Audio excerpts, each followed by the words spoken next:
Okay, so, just taking a step back and looking at everything going on in the world right now, you really can't help but feel like we're watching this incredibly intense game of chess playing out on a global scale. Yeah, no, I totally get that. Right. It's a lot to keep up with, Every country is making these strategic moves, reacting to each other, trying to anticipate what the next move is going to be, and it's a lot. for sure. And I think a lot of folks listening probably feel that way too.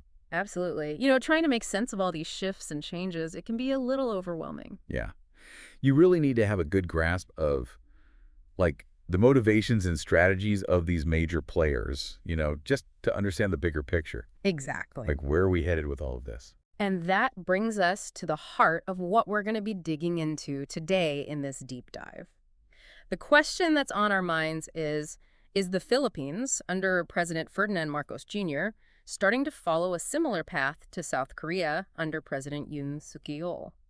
Especially when we look at how both countries are handling their relationships with, well, the big two, Hmm. the U.S. and China. Yeah, I think it's a pretty insightful comparison to make. When you consider that the Philippines and South Korea are both dealing with a lot of the same geopolitical pressures, especially in this really crucial Indo-Pacific region. It's a hot spot, that's for sure. Oh, absolutely. So to shed some light on this, we've been combing through some really interesting material. Oh, yeah. Fill us in. What have you got? Okay, so we've got some key takeaways from a recent press conference held by the Chinese Ministry of National Defense. Okay. We also got a summary of all the recent diplomatic exchanges, the back and forth between the U.S. and China. And to round things out, we've got some really sharp analysis of the U.S.'s latest strategic moves in, you guessed it, the Indo-Pacific. It feels like all eyes are on the Indo-Pacific these days. It really does, right? Yeah. So we're going to take a look at all these sources, see what they tell us. Each one gives us a different piece of the puzzle. Right, exactly. So what we're hoping to do today is, unpack this whole situation, see if these recent events and, the historical context that they bring up can give us any hints about where the Philippines and the U.S. and China, their relationships, might be heading. Okay, yeah. Try to cut through the noise and get to the core of it. Exactly. We don't want to get bogged down in too many details, but we want to give you a clear picture of what's going on. So let's start by looking at the military cooperation angle, see what's happening there. Yeah. No, that makes sense. Defense and security agreements, they're often the clearest indicators of where a country's strategic priorities lie. It's where the rubber meets the road, so to speak. It really is. So we know that the U.S. Secretary of Defense has a trip to the Philippines coming up. Okay. Officially, the goal is to discuss responses to what China's been doing in the South China Sea and how the U.S. can better support the Philippine security forces. In fact, the Philippine ambassador to the U.S. even made a statement about this visit, basically saying it should send a very clear message to China about how strong the U.S.-Philippine relationship is and how confident the Philippines is in the U.S.'s security commitments. I see. So it's about reassurance. Exactly. Reassurance and a pretty unambiguous message about where they stand, would you say? Oh, yeah. It definitely signals that the U.S. and the Philippines are getting closer, especially on the security front. And it's no coincidence, right, with all the tensions in the South China Sea. Right, exactly. But of course, not everyone is thrilled about this, and it probably won't surprise you to hear that Colonel Keen, who's the spokesperson for the Chinese Ministry of National Defense, had something to say about it. Okay, and what was their take? His response was pretty direct. He basically said that any cooperation between the U.S. and the Philippines on the military front, it needs to be responsible. They need to make sure it doesn't harm the security interests of other countries in the region or undermine regional stability, Sure. And then he goes on to make this really interesting historical observation. He mentions the U.S. having a staggering record of breaking promises and abandoning allies. Ooh, that's a pretty pointed comment. It is. It's a bit of a jab, Yeah, for sure. It makes you wonder what specific historical instances they might be referencing there. Right. What are they thinking of? Do you have any ideas? Because historically, I know China often points to certain events as examples of, perceived American unreliability. Yeah, you're right. They definitely do. And off the top of my head, I'd say they're probably thinking about things like the U.S. withdrawal from Vietnam, Mm-hmm. or, maybe the shifting alliances we've seen in the Middle East. These kinds of historical events, they really shape how China views its current relationships and how they frame their diplomatic messages.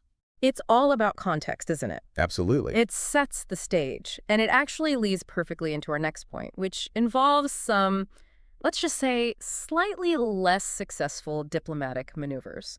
We're talking about U.S. Senator Steve Daines' recent trip to Beijing. Okay.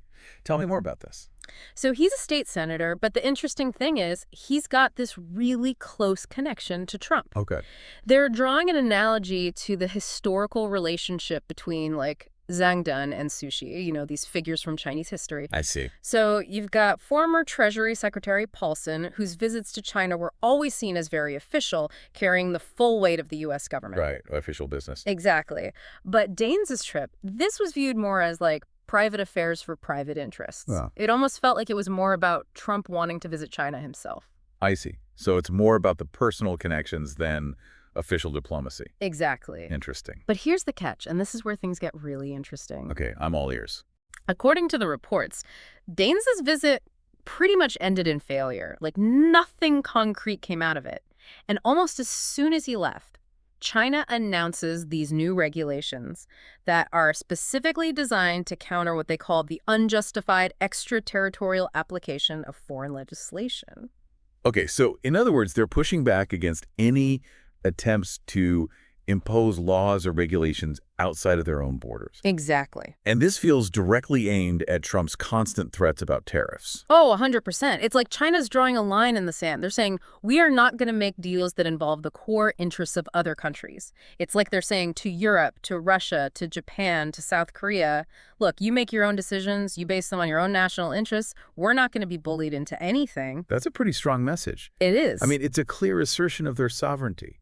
It makes you wonder, are there any domestic political factors within China itself that are also contributing to this really firm stance they're taking?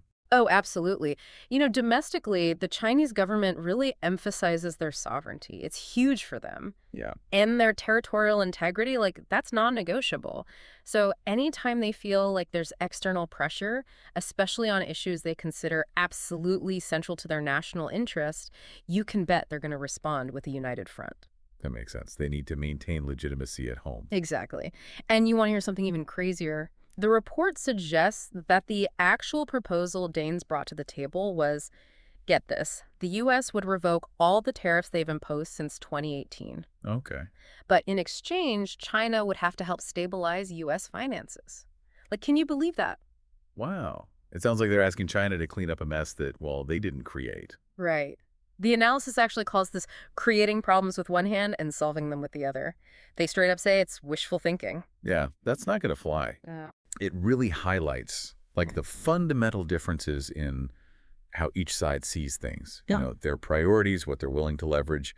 It doesn't seem like they're on the same page at all. No, it's a clash of worldviews, really. It is. It shows that the U.S. might be underestimating China's willingness to cooperate, especially when they feel like they're being coerced. Yeah.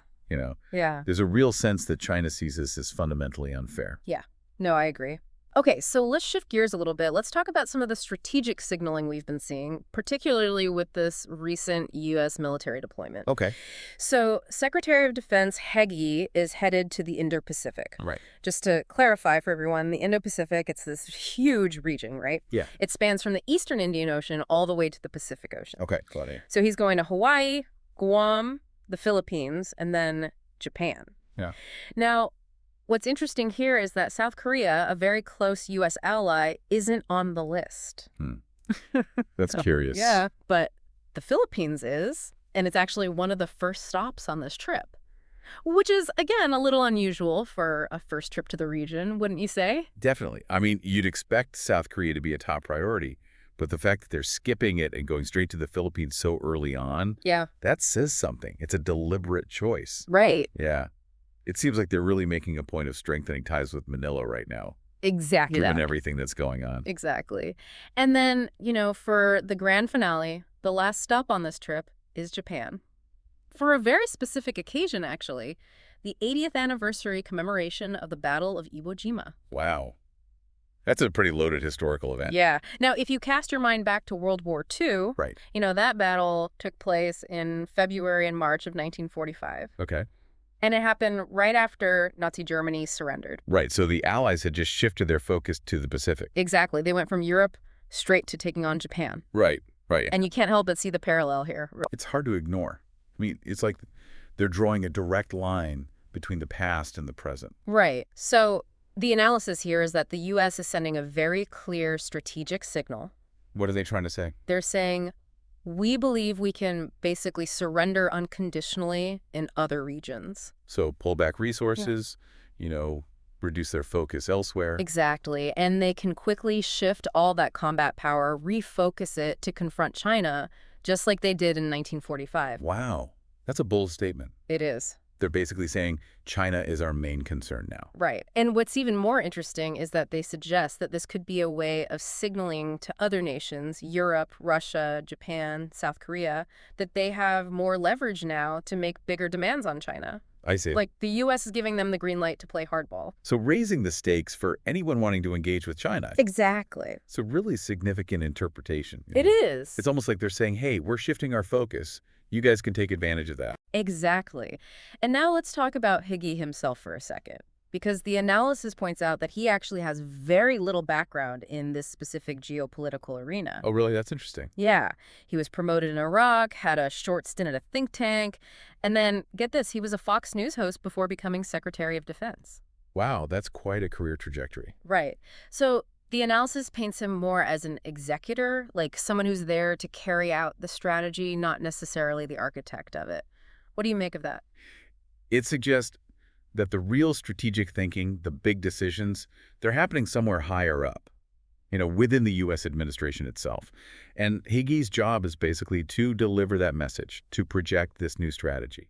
So we've got all this military posturing, these kind of awkward diplomatic attempts, but the analysis also points out that for all the tension, China and the U.S. haven't completely broken things off. Right. They haven't cut ties completely. Yeah, things are strained, but they're still talking. Exactly. And they use this really interesting concept to describe what's happening. Befriend the distant and attack the near. I've heard that before. It's a classic strategy, right? It's been used throughout history. Yeah, basically, nations will try to align themselves with countries that are geographically further away to counter threats that are closer to home. Right. Makes sense. So in this case, we see Russia leaning towards China, Okay. and we see the EU, Japan, and South Korea leaning towards the U.S. Yeah. It's like choosing sides, in this global power struggle. Exactly. But here's the key distinction the analysis makes. They say the U.S. approach has this imperialist mentality. Like, it's all about the law of the jungle, this zero-sum game perspective where someone has to win and someone has to lose. Right. It's very competitive. Exactly. But China, they're portrayed as promoting common development. Okay. So more of a win-win approach. Yeah, like they're looking for common ground while reserving differences. Which is interesting because it really highlights these contrasting worldviews, like China emphasizing cooperation and a multipolar order where many countries have a say. Exactly. And they're directly contrasting that with what they see as the U.S. trying to, hold on to its global dominance. Yeah.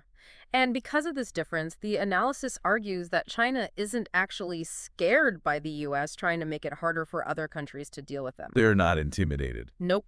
They believe that ultimately every country is going to make its own decision based on what's best for its own national interests. Which makes sense. Yeah. Every country has its own unique circumstances, its own priorities. Right. And when it comes to Trump's tactics, the view here is that he's basically just stalling for time. Okay. Like he's dragging time, as they put it, which isn't actually helping him deal with the growing problems within the U.S. itself. So it's a distraction tactic, but it might be backfiring. Exactly. It's like he's trying to project strength, but it could actually be revealing weaknesses. Interesting. Right. So it's not just about what's happening between China and the U.S., it's about what's happening within the U.S. as well. Absolutely. It's all connected.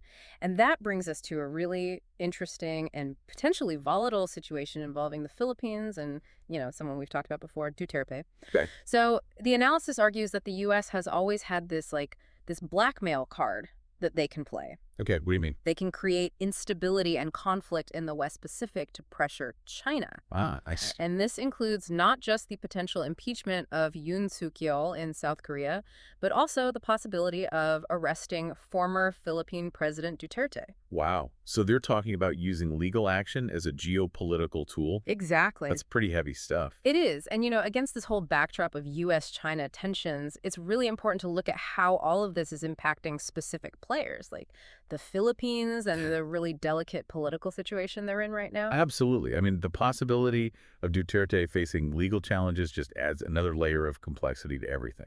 It really does. And they argue that the moment Duterte returned to the Philippines from Hong Kong, Marcos Jr.'s position became just as tricky as Yoon Suk-yeol's in South Korea. Okay, so they're both in a tight spot. They're saying it's pretty dire. Wow. And the reasoning is twofold. First, they believe that Marcos Jr. could be completely abandoned by the Trump administration at any moment. So there's no guarantee of U.S. support? Nope. They might just throw him under the bus if it suits them. Right. And second, to stay in power, to avoid, political turmoil, he might feel like he has to become a U.S. puppet. So completely aligned with U.S. interests, even if it goes against what's best for the Philippines. Exactly. And that includes, full cooperation in the South China Sea, doing whatever the U.S. wants. No, he's caught between a rock and a hard place. Yeah, pretty much. He's in a really difficult position. That sounds like it. The analysis lays out two possible scenarios here. In one scenario, the Trump administration subtly encourages Marcos Jr. to take a more aggressive stance against China, especially in the South China Sea. Okay, so provoke China, basically. Exactly. And then, in the other scenario, the U.S. steps in later and plays the role of mediator. Interesting. But here's the thing. They believe that if China holds its ground, stays firm and principled, it's actually the Trump administration that will have to make concessions in the end. So China has more leverage than it might seem. They think so. They say Trump has a strong incentive to visit China before April 20th because of pressure from Wall Street and, the whole economic situation in the U.S. Right. The U.S. economy can't really afford a major conflict with China. Exactly. It's too intertwined. Right. So it's like this big game of chicken, but China might be holding the stronger hand. So how do they see things playing out? Where would negotiations even begin in this situation? Well, the suggestion is that China and the U.S. could potentially start their discussions around the 118th meridian east of Tokyo. Okay, and why that specific location? Well, because it's the legal definition of the Philippines' territorial waters. Ah, I see. So it's a strategically significant starting point. Exactly. It's right in the heart of the South China Sea dispute. Makes sense. But it's also incredibly sensitive. Oh, absolutely. It's a potential minefield, politically speaking, and that's why they're cautioning against the U.S. using this as an opportunity to label China as a new hegemon. Right, because that would immediately escalate things. Exactly. It would be like saying China's trying to take over, which would just inflame tensions. But at the same time, it would also mean acknowledging that U.S. global dominance is fading, right? Exactly. And that's something the U.S. might not be willing to accept, at least not openly. Right. Unless they were really desperate, they wouldn't want to admit that their influence is waning. Interesting. And here's another interesting tactic that the analysis brings up. Okay, what is it? The U.S. might try replacing officials like Rubio and Hagee. Oh, interesting. So using personnel changes as a bargaining chip. Exactly. Imagine if someone like Rubio, who's been very vocal about issues that China considers non-negotiable, issues related to their sovereignty. Yeah. He's even been sanctioned by China for his statements. Right. He's been very critical. If he were to suddenly soften his stance, or if they just replaced him with someone more moderate, China might see that as a genuine sign of good faith. Yeah, they're serious about improving relations. Exactly. It could be a way for the Trump administration to signal that they're open to dialogue. Interesting strategy. It is. So, we've been talking a lot about the specifics of this situation, but I think it's important to zoom out for a second and look at the bigger picture. Yeah, good point. Because the analysis makes a really strong argument here. They say that the stability of the U.S. economy, maybe even its survival, depends on the stability of the U.S.-China relationship. Right, so a major breakdown would be disastrous for both sides. Exactly. They say it would be suicidal. And they specifically warn against using brinkmanship, this idea of playing chicken, as a way to blackmail China. Because if they push too hard, it could backfire. Exactly. And the Chinese embassy in the U.S. actually made a really strong statement about this. They said that China will go to the end in any kind of war, whether it's tariffs, trade, anything. Wow, so they're not backing down. Nope. They're drawing a line. And this ties into the increasing internal strife within the U.S. itself. Because the argument is that China might actually be less afraid of a divided America. I see. If the U.S. is struggling with its own problems, it can't project as much power on the world stage. Exactly. And the key point here is that if other countries see that China isn't intimidated by U.S. pressure, they might start to feel emboldened to push for their own interests as well. So they're watching China's response very closely. Yeah, it's like China is setting a precedent. Interesting. Okay, so last but not least, let's quickly touch on Russia's role in all of this, because there was this new round of U.S.-Russia negotiations that was scheduled to take place in Riyadh on March 24th. The goal was to discuss a broader ceasefire in Ukraine, and representatives from both sides were supposed to attend. But just before that meeting, in a potentially significant move, Wang Xiaohong, who's the Chinese state counselor and minister of public security, met with Alexander Bortnikov, the director of the Russian Federal Security Service, in Beijing. So a high-level meeting between China and Russia. Exactly. And the timing, right before the U.S.-Russia talks, is very interesting. It is. Makes you think they were coordinating, or at least sharing information. Right. So the analysis suggests that Trump might have been hoping to use Russia as a go-between to help smooth things over with China, maybe facilitate a visit. Now, use Russia as a mediator. Exactly. But they say that China's firm stance, their insistence on acting independently, has basically blocked that strategy. China's not playing along. No, they're doing their own thing. And the sequence of events, Bortnikov visiting China and then his deputy and another Russian official meeting with the U.S., it definitely suggests that Russia probably gave China a heads up about what they were going to discuss. Right. So they were in the loop. Exactly. And the takeaway here is that Russia seems to be in a very strong negotiating position with the U.S. right now. It's this whole complex triangle, isn't it? The U.S., China, Russia, they're all trying to maneuver for advantage. Yeah, it's like a geopolitical chess game, right? Absolutely. And Russia's position in all of this is definitely something to watch closely. It is. So, to wrap things up, we've covered a lot of ground today. We looked at the growing U.S.-Philippine military ties and how China responded. We dug into the whole U.S.-China diplomatic dance with its successes and failures, and we explored the strategic implications of U.S. military movements in the Indo-Pacific. And of course, we talked about the tough spot that President Marcos Jr. finds himself in. And to top it all off, we even touched on the interplay between the U.S., Russia, and China. It's a lot to digest, I know. It really is. I mean, you're right. It's a lot of information, but it's all connected. All these different factors are influencing each other, shaping the geopolitical landscape. It's this complex web of relationships. Exactly. And it all leads back to our original question, is Marcos Jr. really on the same path as Yoon Suk-yeol when it comes to navigating these relationships with the U.S. and China? It's tough to say for sure. I mean, the specific situations are different, obviously. Of course. But the pressures they're facing, the overall geopolitical forces at play, those are very real. They are? And they have a huge impact on how leaders make decisions. Yeah. On the choices they make. Exactly. And it's not just about the Philippines and South Korea. No. I mean, this is happening all over the region. Countries are having to figure out how to balance their relationships with these two superpowers, the U.S. and China. It's a real balancing act. It is. So here's something for you to think about as you go about your day. Okay, I'm listening. Given everything we've talked about, all these complex relationships, the high stakes involved, what do you think is going to be the most important factor in shaping the future of the Philippines relationship with both the U.S. and China? What's going to make the biggest difference? Because these decisions have long-term implications, not just for the Philippines, but for the whole region. It's a question worth pondering.